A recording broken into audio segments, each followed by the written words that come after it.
竹子编的一个收纳盒，看一下啊，长方形的，可以用来收纳茶具，也可以呢用来收纳化妆品，都可以的，超级。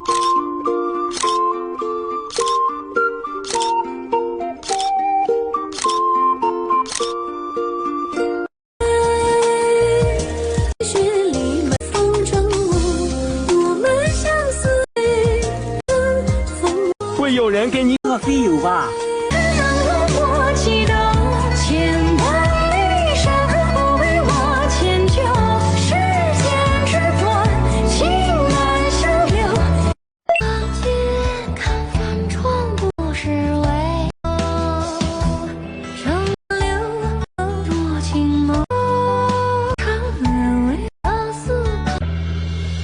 在喝茶的话，那他一定喝的不是茶，他喝的是繁华过后的宁静，喝的是独自一人的轻松，喝的是无所拘束的惬意，喝的更是岁月蹉跎后的成熟。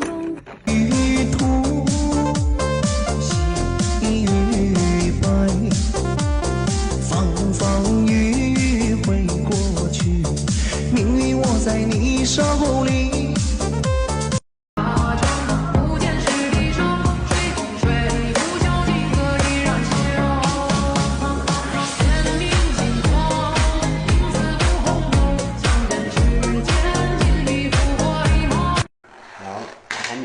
看一下，里面就是这样的哈。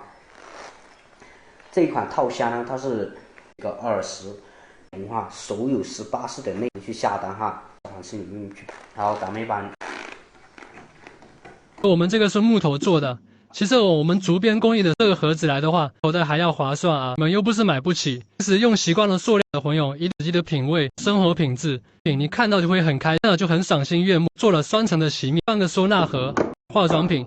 东西都可以啊，我觉得应该不算。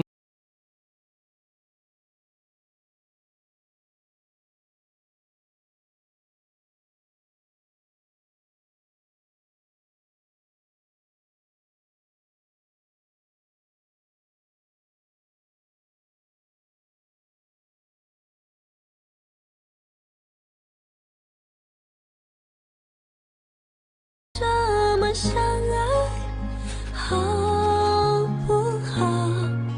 我不说话，只是紧紧依偎在你怀抱。空中有几朵白云在飘，和对对成双的鸟。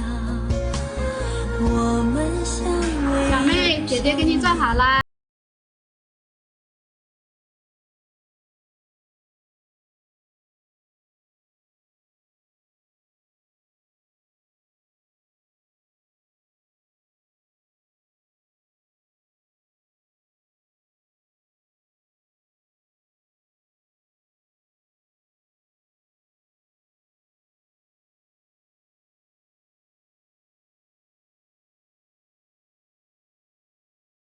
直到被思念销魂蚀骨，才知道自己错得离谱。还没真正开始就走到结束，谁能体会这揪心的痛楚？哦，这颗心已非你莫属，只怪我当初忘爱却步。爷爷，你走一。